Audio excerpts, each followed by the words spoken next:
Public and private endpoints are ways that we can access our resources in Azure from the public network or from private locations. Let's take a look.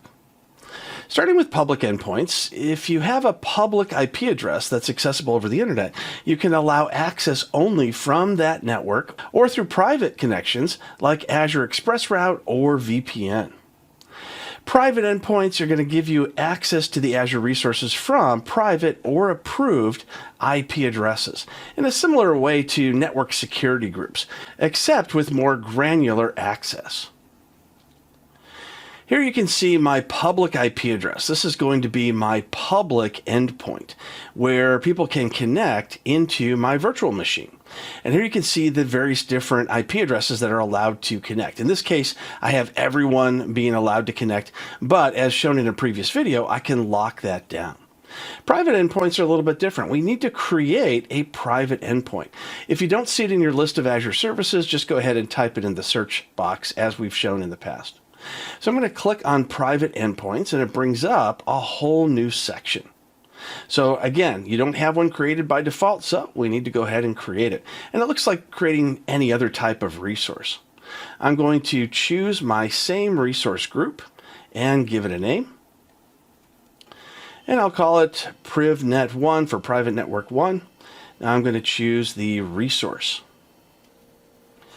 Next, you can see the connection method. Do I connect to an Azure resource already in my directory or to an Azure resource by ID or alias? I'll choose the resource in my directory. It's going to be a little easier to find. And I'll choose my subscription, which is the default. Next, the resource type. In this case, I'm going to choose my storage. There's a lot of different types of resources that you can see here, however. So I'll choose storage. I'll go ahead and type this in for storage. And I'll choose my Microsoft storage account. So I've created a storage account in a previous video. Next, I'm going to choose my Azure Private Link resource, which is going to be the name of my storage account. Now I have the target sub resource. What type of storage did I create? Well, in this case, I created a blob storage. So I'll click Next for virtual networks.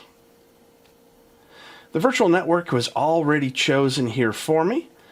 I can go ahead and choose the subnet. By default, it's going to use the subnet that was created when I created my first Azure resources.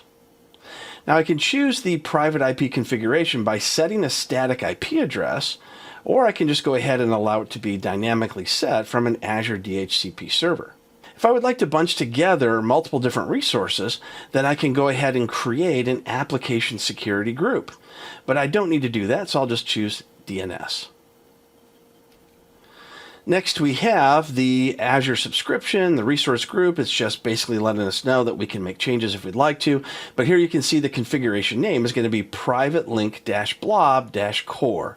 And I'll just go ahead and leave that just as it is. Next, we have the resource tag, which we can build to specific departments or clients. I'm not going to be doing that here. And then review and create.